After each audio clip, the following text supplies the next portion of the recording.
Everyone, and welcome to episode 15, our final episode of 2020 of your favorite YouTube video series, and of course ours as well.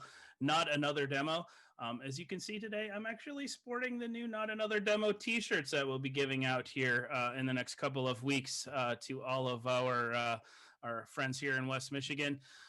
We're super excited. Well, of course, I'm joined, as always, by Lloyd and Aaron. You know us as the Really Bad Security crew. Anthony, not with us today. Our thoughts and prayers are with him as he is recuperating from COVID right now. So keep just resting and getting better there, Anthony. We'll see you for episode making its way 16. through the board, so yeah. I don't know if I'm going to be able to go into the board meeting next week. So we're super happy to end the year with Nick D'Amato from Bitglass. I'm going to coin a couple of Bitglass phrases here. We are going to rock the CASB today, and I think we might get a little sassy as well, which is always a good thing. So with that, right, pretty good, right? I'm feeling all festive, not as festive as you, Aaron, but I am feeling rather festive today. So with that, Nick, if you want to introduce yourself, and then I'll throw this question out. It's always the first question that I ask, and that, at a time where we've got more vendors vying for more time on our calendars, nobody's traveling, so we seem to have more meetings on our calendars. In fact, some weeks we have an endless amount of meetings on our calendars. Why would someone want to take an hour out of that busy week and spend it talking with Bitglass? So let's start there. Yeah, well, so I'm Nick D'Amato, Director of Solutions Engineering for America's North for Bitglass. So lead a team of SEs to hopefully find solutions for organizations that have cloud security problems. As to why to take a meeting with Bitglass, I mean, besides the fact that we're awesome and we're fun to talk with, the fairly obvious reason for organizations to talk with any CASB or SASE vendor is really around, understanding your risks and your needs for security in the cloud. We are all moving to the cloud, whether it's Office 365 or Google or Salesforce or ServiceNow, or the list goes on and on and on. There's literally thousands of apps, and many organizations have more than they think. The most common thing we ask is, what cloud apps do you have? And we invariably will get Office or Google, and then it goes silent. What do you have? UltiPro or Workday? So for organizations that have deployed to the cloud, which is pretty much everybody at this point in some scale, there's an amount of risk that happens there. And how do you mitigate that risk, or at least understand and quantify it so you can make business decisions to align with that? So a couple of things that I already like there. You should talk to us because we're fun, right? That's part of this. That's part of the Not Another Demo philosophy, is that while we are talking about very serious things and security should be taken seriously, we cannot be boring and still have good conversations. The other thing that I really like and appreciate that you said already is that everyone is to the cloud. On the back of this shirt is our list of things that we hate about demos, and one of on there is, are you moving to the cloud? It's a dumb question, because you're already there. So A plus. Except I do got to bust Matt real quick, because he broke the golden rule. And Nick, you're used to this from the podcast, but acronyms. So Matt, you said two acronyms. What are those two acronyms? Yeah. So well, because I was using them like in a quote, so I couldn't really break it up with the real words. But CASB is Cloud Access Security Broker, SASE Secure Access Service Edge. Here's our rule. We understand that there are acronyms because these phrases are hard to say. So if you explain them once, you don't have to explain them again for the rest of this podcast. We can call it CASB and SASE. So we got that out of the way, which is good. So Nick, I'll ask one more before I let these guys jump in. One of the things that I tend to find a lot with people that I'm working with is a lack of understanding of what CASB is, what it does, what the use cases are. I get a lot of like, I've seen this product, I like this thing, I'm not 100% sure where it fits. So can you give us just a bit of a rundown of the CASB space, maybe some use cases to help people out. Yeah, well, I think that uncertainty is largely driven because the vendors don't agree on what the most important parts of CASBs are, and then we all have different messaging that speaks to use cases that we see as the biggest issues. So very common for people who have been talking to multiple CASB vendors to not have an understanding of what CASB is. But at a high level, it is really focused around putting controls on your managed cloud applications, the ones that we talked about before, that your company is licensing, things like Office and G Suite and ServiceNow and Salesforce, and the list goes on and on and on, right? But there are a variety of ways to do that. There are CASBs that do that mostly or exclusively through API. There are CASBs that do that mostly or exclusively through a forward proxy, or there are CASBs that do that through a reverse proxy. Bitglass is a multi-mode CASB, so we cover API, forward proxy, reverse proxy, and now with SASE being a thing, we'll talk about this more in depth in a moment. We also have a secure web gateway that we can help to apply controls around those unmanaged applications. Use cases are really very broad, but most organizations are concerned about what is my sensitive data that's in the cloud, because I don't know all of it today, and we've been in the cloud for a year, 2 years, 5 years, 10 years, or the next question is, who's it being shared with, right? What's that sensitive data and who's it being shared with? That's really commonly handled through APIs. There are other concerns. If I can put stuff into Office 365, can I take stuff out of it? And what devices do I take that out to? That's a really common one that organizations are trying to solve today. And then again, as we see SASE growing and growing, there's a lot of concern about what are people doing with the shadow IT. CASB started really telling us you have all of these problems, and it did a really bad job of solving that problem. They were like the worst scenario in the world for security. They make a documented paper trail of the fact that you've had problems, but they don't give you a solution. And that was 2013 CASB. 2020 CASB has even all kinds of 20. great I would dare controls. say 2016 CASB. Oh yeah, I mean for sure. It's been really the past, I'd say 3 years that you're seeing a major uptick in putting controls around shadow IT, putting controls around managed applications in the cloud. So what would, I want to be as strategic as possible. So API or proxy, which one's going to give me the best benefit? That's an impossible question to answer. It really entirely depends on what things you're concerned about and what your organization's culture is, because the security is like a seesaw, right? Like you can make on one end it's usability and on the other end it's security. They can't both be all the way up. One end goes up, the other end goes down. And so you can harden the heck out of your network by saying we're not going to have internet. It's going to help a lot, but it's not going to make the business very effective.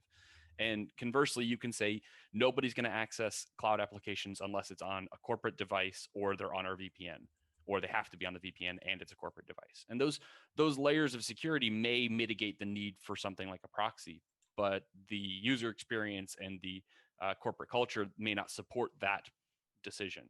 So you may need a proxy. I think that it's really critical organizations look for something that has all of the controls, because nobody is 100%. No organization, their needs are going to align 100% API or 100% proxy. And more of the major CASB vendors out there are offering a wide breadth of both. Lloyd and I may personally be experiencing this in our day job, especially. The irony is the meeting that I was late for this recording for, one of the business scenarios that we're talking about, it probably, I mean, in a perfect world, I wish CASBs were mature enough to help with this particular solution. Unfortunately, this use case that I have, it's not quite ready to be there, but the business is, to your point, the business is finding new ways to be creative. And a lot of times I think CASB needs to evolve to kind of help out with that. Yeah. It absolutely does. One of the crazy things that we have to kind of talk with prospects and customers about all the time is, security shouldn't be the ones writing the rules, right? They're the ones enforcing the rules. They're like police officers in that regard. So when you're talking with a CASB vendor, you really need to collect the business cases and the use cases from the business. I'll sit down with a company and have 215 use cases to go through. And sure, we can test every one of those. And it's like, what can you do? But if you don't hone in on the things that your organization's really going to care about and really going to implement, and that your organization can implement, right? Things like saying, hey, you have to be in a VPN to access your email isn't going to work for most organizations. If you create too broad of a net, you'll wind up catching a solution that may not fit what's ultimately going to be implemented. So when it comes to CASB maturity, it kind of, that knife cuts both ways, right? So CASBs don't have all the functionality we need, but we also get told I have 215 use cases, and then customers go to deploy, and this is true across any CASB, whether it's Bitglass, Netscope, Zscaler, Symantec, Microsoft, doesn't matter. Every CASB, the customer is going to come in with 1 million use cases for proof of concept, and then implement 20 or 30, and then a year later they'll do another 15 or 20, and then a year later another 15 or 20, because that's how technology gets deployed. You don't put in every firewall rule the day you drop in your firewall. You put in most of them and then create exceptions and changes. Do you think? No, go ahead, Lloyd. Sorry. Thanks. I've got a problem I'm trying to solve, and I'm really trying to my background's in healthcare, so getting a handle around sensitive data movement as well as shadow IT because of the regulations imposed upon the information we handle. How could CASB really help us get a handle on that? Yeah, that's one of the things we see a lot of healthcare organizations concerned about, right?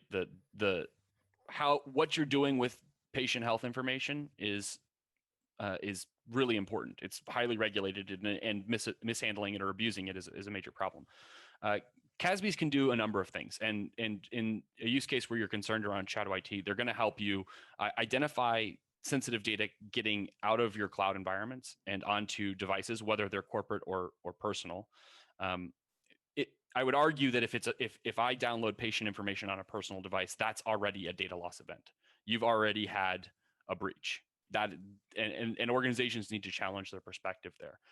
Then you have, once it's on a corporate device, am I uploading it to Dropbox or Box or Yahoo or some other platform? And CASBs can stop the stuff getting to a personal device, so you can be certain it's not ending up where it's not supposed to, or put controls on it to prevent it from getting there in just a plain, document format.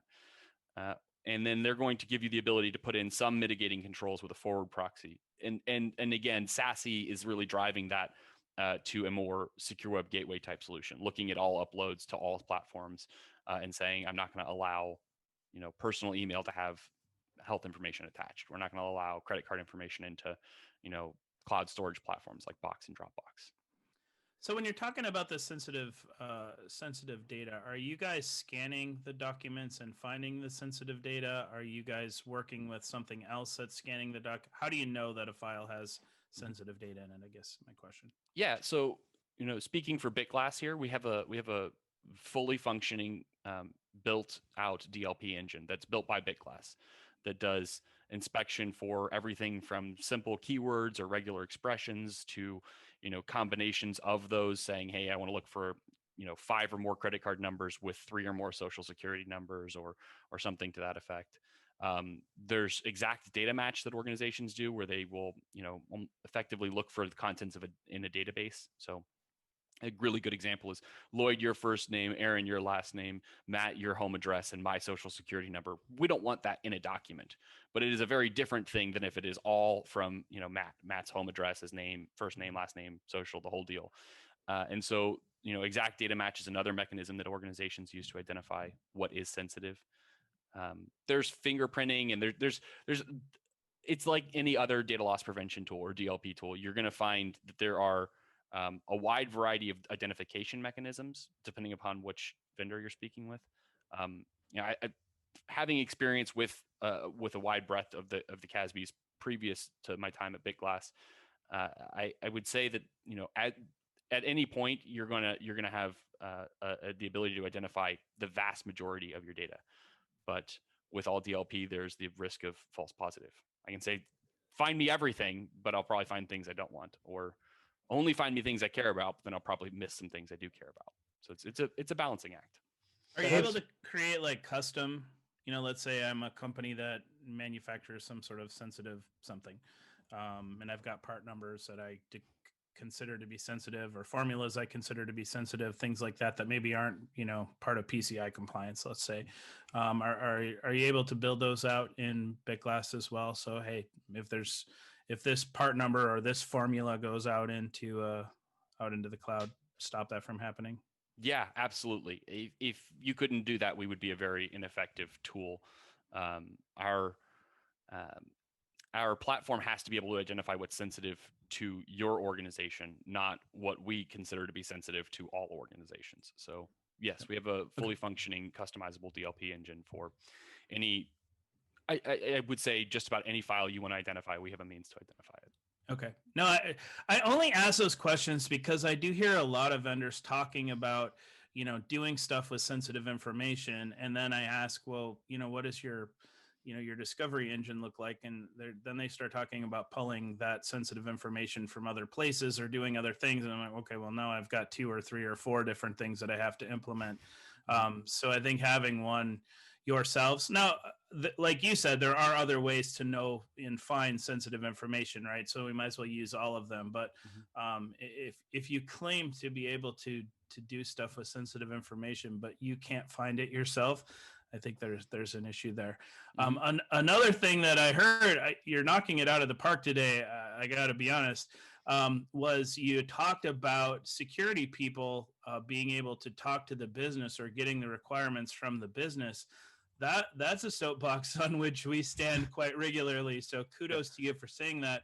And again, for anyone that's listening, and I'm sure this is a drum that you're sick of hearing us beat, but it's imperative as security professionals that we are no longer just the traffic cop, as you referenced, of being like, no, you can't go. To we really have to be having these conversations at a high level, at a business level, talking about how you can help enable your company to do its business versus just sitting in a security bubble like I think we've done for a long time. So yeah, absolutely. So to take it a step further, security loves saying it's like our favorite thing. Security is everybody's responsibility. We're going to send fake phishing emails and we're going to yell at you for failing that.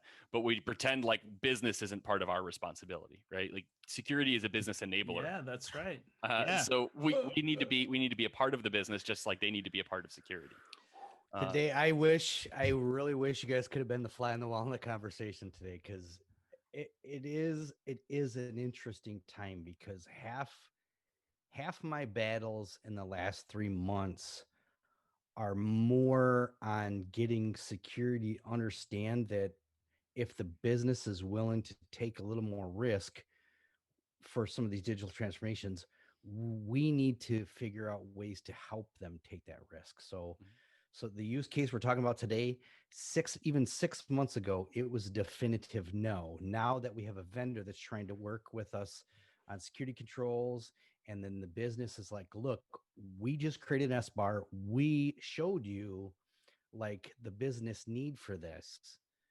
What are we going to do? So I literally going to have a tough conversation with my security architect. I already know the vibe that he was giving, right? Was because traditionally it was a bad idea. So that's where I'm hoping as the businesses come up with these new and different ideas, that we in security need to relay that back to like vendors or yourself, because like I have a new use case. I don't want it to be so risky that we have to say no to the business. Then the business can get mad. It could go shadow IT. It can, the way our system works is it can go up high enough and the business can sign off on the risk. Right? Like we work with them, but in the end, it's still a business decision, not a security decision. But I feel it's on us in 2021 to get more information to vendors to say, okay, I have a new use case.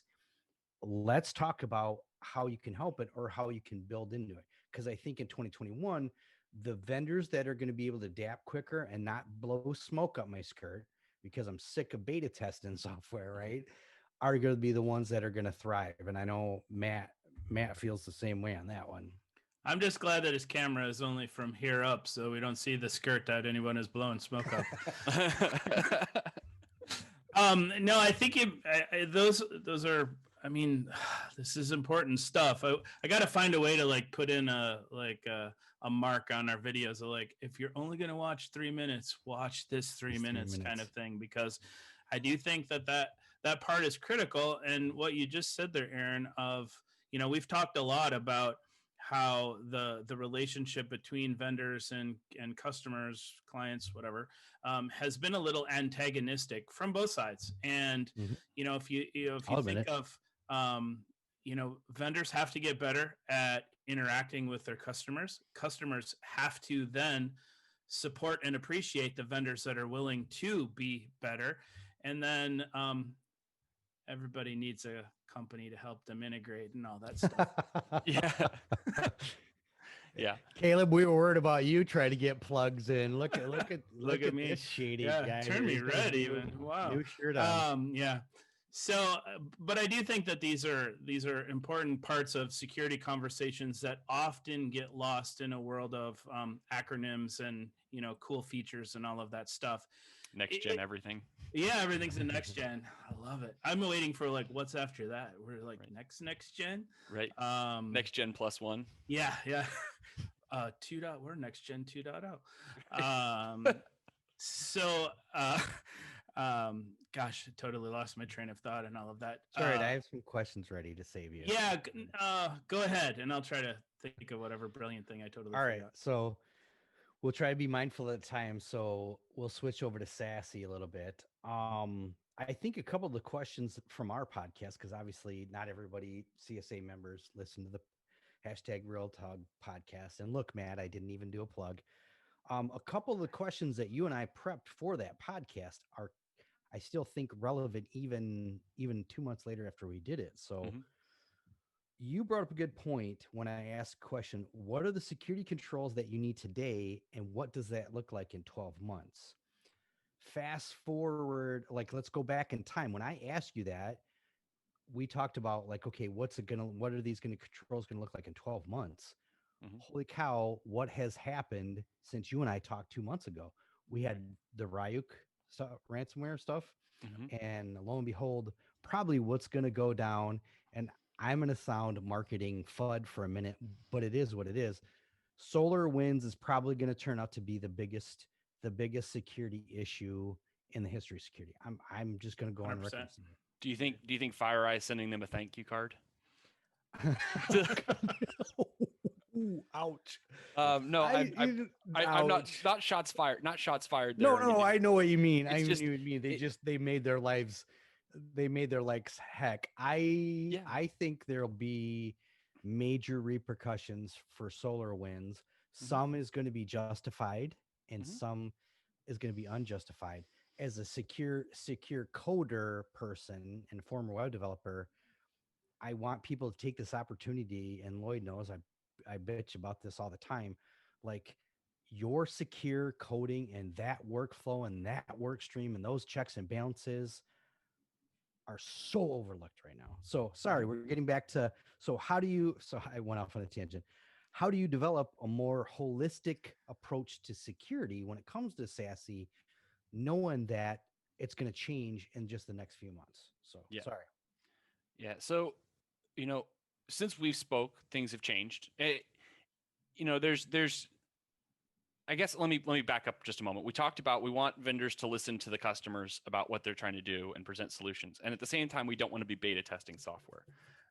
And that's a really hard position to put vendors in. We need to come up with a solution and then somehow test the software in the real world. Good point. Okay. And then say, here, we solved this use case you brought to us 2 months ago, because you don't have time to wait 6 months while we build a feature. And then that's fair. I've been working on him, but he's still super antagonistic towards vendors, man. And I mean, it's okay. It's okay. We all make bad choices. If you're being upfront about it, that's a good point. If I'm asking for new functionality, then I'm going to have to test that because it's something I asked for. And maybe that's what us in the business have to take a different approach in 2021. Well, vendors lie. Okay.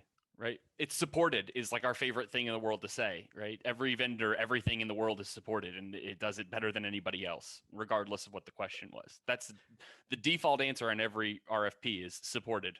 Yep. So um, it's a balancing act, right? Like if you're asking for something new, understand that you have a participation component in that, and if you are asking for something that is presented as established and supported already, understand that the vendor has the higher balance of the participation in that. Yep. With what we see changing today, I mean, look, 2020 has totally turned a lot of things on its head. I mean, I live in Ohio, and the governor signed at the beginning of COVID that you can now buy takeout cocktails, like alcoholic cocktails. Take them out, just drive home with a 6-pack, which blows my mind. Yeah. That being said, there are things about 2020 that aren't new to everybody. They're just new to some people. The remote workforce has been a thing for a long time. It's getting redone, right? We're seeing more controls being deployed to the laptops or to the endpoints because the users aren't where we want them to be. They aren't in the office where I can stick one big appliance and say, or 10 or 15 appliances and say, run everything through this. It has to be done now on the endpoint.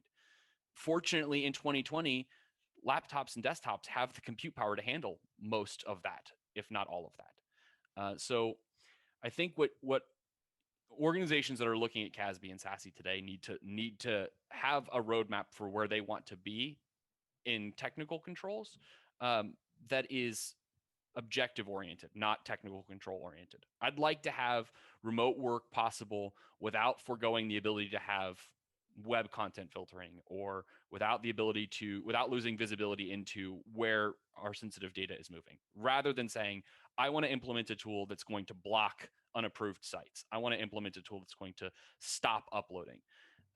The distinction there is that you're really honing in on a solution to a problem, rather than I want to make sure that I'm enabling the business to do X, Y, or Z without foregoing controls that we have today. Allowing the business to grow versus ensuring security grows. I think they're different perspectives. And so, when I talk with organizations today, we ask them about what they're doing today. What are you doing today? What is it about what you do today that you like? I like the policy engine. I like the UI. I like the reporting. I like the whatever.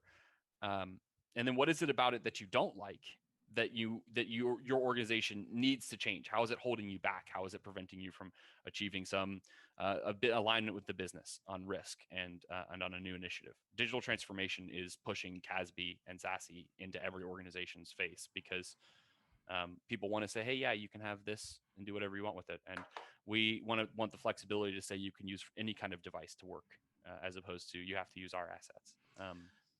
The digital transformation conversation, that was what I blanked on earlier, because I think that is, one of the things, I guess one of the positives that came out of 2020 is that digital transformation is not a far off thing. It's an immediate need for companies to have to do.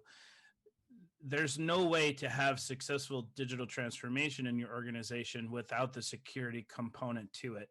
And security should be part of enabling you to digitally transform your organization. Now, if there was ever a time where it was a necessity for security people to be able to talk to their business, it's right now. This stuff is super critical. And on the benefit of that is, if you are a security professional that is also able to digitally transform yourself and have these conversations, and actually not again just be the guy looking for the next threat to come in, but actually helping your company grow and build and develop what's next for your organization. Think of the different light that puts you in as an employee, as a performer in your organization. That takes you from being security guy to being a vital part of your company, and that's a really good place to be in. A lot of political stress. Ask Lloyd and I. Yeah, I mean, It does, but are you? How much more valuable are you to your organization if you are that person versus being the security person, right? I mean, these are We also will see careers. how long I keep a job next 2 years, or I come work for So many other reasons, or though, Optiv. for that. Right. There's an opportunity cost to every decision you make, right? Whether that is I'm going to be the guy who just focuses on threats, and then you're forgoing the opportunity to let the business grow more and enable more sales or more outreach or more whatever it is your business is trying to achieve, um, and so when we talk with customers that don't, if you have to be sold on why to buy a CASB, don't take a meeting with me. Candidly, I'm not. Caleb will shoot me for saying that. It's the truth though. I don't want to be convincing you need a CASB. I want to be convincing you need Bitglass, because if you can't see that you need a CASB today, you may not, which is getting rarer and rarer. Or you are going to have to make an internal battle to say, this is why I have to buy a new technology, spend more money and time and resources. It's not going to be successful. You're not feeling the pains. If you aren't feeling the pain of my employees want to be able to work remote, we don't want to forego security to do that. My employees need to be able to access cloud applications, and we can't punt the security controls that we have today to allow that. The risk appetite of the organization doesn't allow for that. Then your organization isn't looking for a CASB. If that's not the world you're in, you're not looking for a CASB. If the world you're in is I've got data centers all over Kingdom Come and I've got all my data in those data centers and my employees are going to need to call back to that, you might look for zero trust. So you might talk to SASE vendors. You might be looking for VPN, so you might talk to firewall vendors or VPN solutions. But from our perspective, if you are punting, if you're feeling the opportunity cost of not moving to the cloud, or you're punting security controls and now losing that you have that opportunity cost, then maybe it's time to talk to a CASB vendor, and maybe it's time to reach out to your answered trusted my next question. Yeah. My you next had question resellers. was, is SASE right for everybody? No. Pretty good. No. I mean, anybody who claims to sell silver bullets should be walked out the door right now. Silver bullets. That's have another to- one we I'll can put on have the to back of our tell, shirts, actually. Yeah. I'll have to tell the kilted one that I was in an interview with a vendor, and they said that, because that's one of Chris Roberts' big things. That is true. So but what you were saying there, Nick, does lead me into another conversation that I like to have in these episodes, and that is what is it like working with Bitglass? So let's talk, because there is the pre-sales process, right, which a lot of companies are very good at. And let's talk through that a little bit, and what like a POC looks like and all of that as well. But where a lot of vendors really fall down is in the post PO process.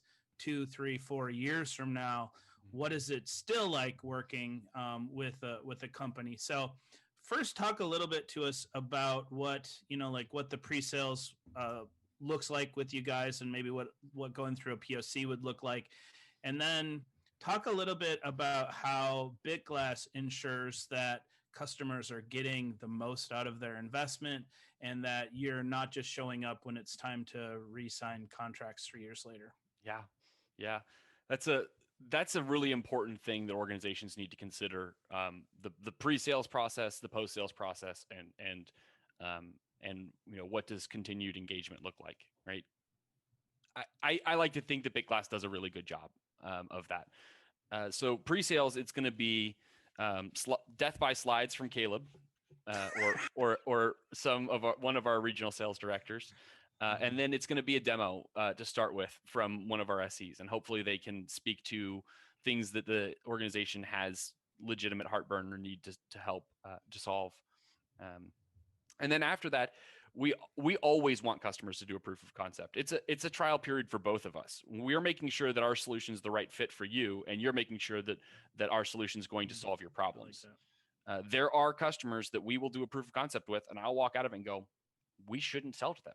We should tell them we're not the right fit. Their use cases are not going to be a good fit, and they won't be happy. That may or may not happen as often as I'd like it to, but the truth of the matter is we as vendor That's need just to be smart term, long-term business, right? Is the yeah. importance of putting long-term value Mhm. over short-term gain, because you could have a leader. I mean, Lloyd understands this.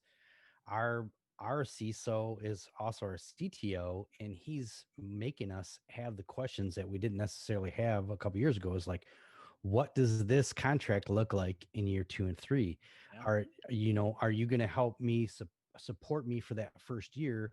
And lo and behold, this isn't a Bitglass thing. This is just in general. I better rephrase that. But then in year 2, all of a sudden, I need an FTE. Wait a second. I didn't Yeah. I didn't Yeah. budget for that. I don't, That's right. I didn't Mhm. realize that I need an FTE position in year 2. Mhm. And Yeah. and So so thinking about too, in that light, and maybe it was covered earlier, and just the squelching the noise, like in those post sales, helping with all those false positives. Sometimes engineers will be like, "What? This is crap." It's like I get all these false positives, and then it becomes unusable to them. So ensuring that that's there. Do you guys help with that fine tuning? yeah. So we let me get to that in just a second. Yes, we do. We we do a proof of concept with customers to make sure that we're a fit together, right? It's either both puzzle pieces fit or they don't. It's not one's fault that it doesn't fit. Yep. And so we make sure that we're a fit, and then after that, it's about the transition from our sales team to our post sales team. That's huge. If you just go, cool, we got a PO, talk to that guy now. After I've been speaking to you for 4 months, 6 months, 12 months, So, yeah, it could be 12. crazy. 100%. Maybe yeah, with that's a right. major Yeah. healthcare system, it might be 12 months. Right. And then we go to a post sales engagement. And for the people on my team and SEs across Bitglass, we participate in and show up to as many of the deployment calls for the customer as possible. Deployment services at Bitglass are a part of being a customer, right? So if you're a customer, we don't expect you to become an expert overnight. So we help you get trained up, and we get you set up with a deployment engineer to lead you through deployment. They're not a project manager where they're going to say you need to do this step and this step and this step, but they're going to make sure that you know the steps to go through, have the technical expertise to go through to get it done, and they're going to guide you on best practices. Then you can call that same person and say, hey, Josh or whomever it may be, we did our deployment 6 months ago, and we're going to add a new application, or we're getting a lot of false positives on that data pattern you helped us build. Can you help us again? And they come back and help you again. And it's not cut me another $400 an hour check, cut me another PS engagement PO. The idea is that for you to be successful, you need our support, and for us to be successful, we need your support. So it's a two-way street, and we're very, very committed to our customers and keeping them engaged. We do quarterly business reviews. We do monthly calls with tech teams to stay engaged and understand things. Obviously, everyone should have some kind of 24/7 support, and Bitglass is no different there. But it's more than just support. Post sales is not just you've got a problem, let me fix it for you. Yeah, that's It's 100% proactive. correct. Yeah. We talk about roadmap and all that stuff. We've got customer advisory boards we invite customers to help us define some of the features that are coming, and we make sure to keep them up to date on that. I think it's important. Whenever I see in anyone that I work with, whenever I see a product being the old rip and replace scenario, it is almost always not a technical issue. It is always a post sales support or lack thereof issue. Almost 100% of the time. I mean, I think most vendors have got technology that is good, right? Or you wouldn't have a product to start with. It's how well do you help your customers utilize that technology that you've created that really separates the good vendors from the ones that are getting ripped out of places. Lloyd and I can personally echo that. Yeah, that's how it was. I spent most We of my won't career as say a practitioner. vendors, but I agree with Matt. We've had instances at Spectrum where that is the case, and it's sad. That's why I also try and talk to some salespeople. They're like, "Oh my god, about this." I'm like, "Hey, if you really want that long-term relationship with our company, you might have to pass it up." But I can say this, and Lloyd can back me up. We have seen where a vendor didn't get that initial sale, the other one was flashier, came in.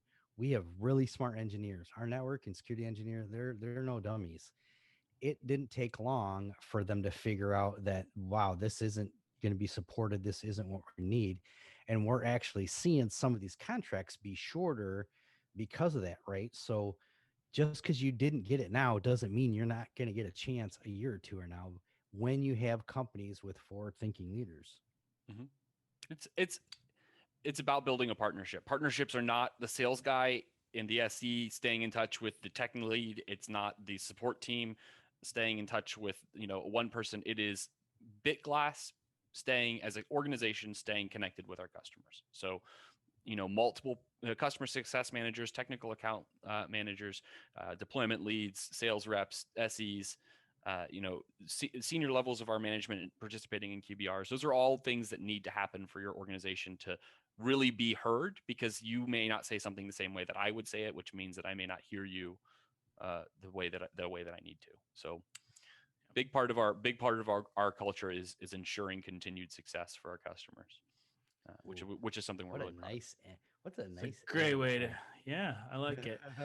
I will say that always the best episodes of these that we have are the ones where the conversations kind of just go wherever they go. And I think this is definitely one of those that did. We touched on some super important topics. We talked about the importance, and I think clarified, hopefully, for some people about, what CASB is and what it would do for you.